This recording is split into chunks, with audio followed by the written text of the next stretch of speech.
গায়ে ফিস ফিস হাওয়া দিয়ে যায় শিস, তাতে আমার কিছু যায় আসে না, সে যে এখন আমায় ভালোবাসে না। হে এভরিওয়ান, আসসালামু আলাইকুম। কেমন আছেন সবাই?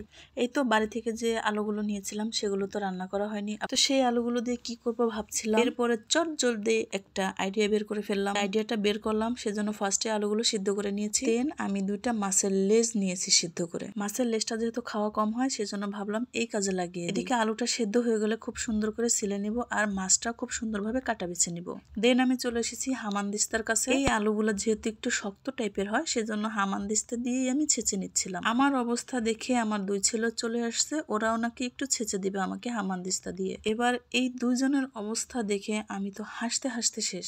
একজনে তো একেবারে উপরে উঠে বসে নিয়েছে, ওখানে বসে ছেঁচছে, আর আরেকজনে ধরে রেখেছে। যাই হোক, ফাইনালি ম্যাশ করা শেষ। এরপর একটা সাইডে রেখে দিয়ে আমি এদিকে একটু পেঁয়াজ কুচি আর কাঁচামরিচ কুচি করে নিব। আর এখানে যে আলুটা ম্যাশ করে রেখেছিলাম ওটার ভিতরে দিয়ে দিয়েছি একটা ডিম। এরপরে দিয়ে দিয়েছিলাম খুব সামান্য একটু ময়দা, আর ময়দা না থাকলে আপনারা আটাটাও ইউজ করতে পারেন। এরপরে দিয়ে দিয়েছি একটু হলুদের গুঁড়া, মরিচের গুঁড়া, লবণ আর আমার বাসায় বানানো একটা মশলা। সাথে দিয়েছি খুব সামান্য পরিমাণে একটু সয়াবিন তেল। এরপরে দিয়ে দিব আগে থেকে কেটে রেখেছিলাম পেঁয়াজ কুচি আর মরিচের কুচি। খুব ভালোভাবে মেখে এরপরে লাস্টে দিয়ে দিব যে মাছটা কাটা বেছে রেখেছিলাম সেই মাছ। ঝালটা আমি কম দিয়েছি, আমার বাচ্চারা খাবে, আপনারা আপনাদের পছন্দের মতো দিয়ে দিবেন। 1 ঘন্টার মতো রেস্টে রেখে দিয়েছিলাম। এরপরে চুলায় একটা ফ্রাই প্যান বসিয়ে এর ভিতরে একটা একটা করে ছেড়ে দিব। তেলটা খুব বেশি গরম হওয়ার প্রয়োজন নেই, হালকা কিছুটা গরম হয়ে আসলে হাতের সাহায্যে এই তো ভিডিওতে যেরকম দেখা যাচ্ছে এরকম করে ছেড়ে দিব। এক পাশে কিছুটা লাল হয়ে আসলে এরপর আমি খুন্তির সাহায্যে আস্তে আস্তে সবগুলো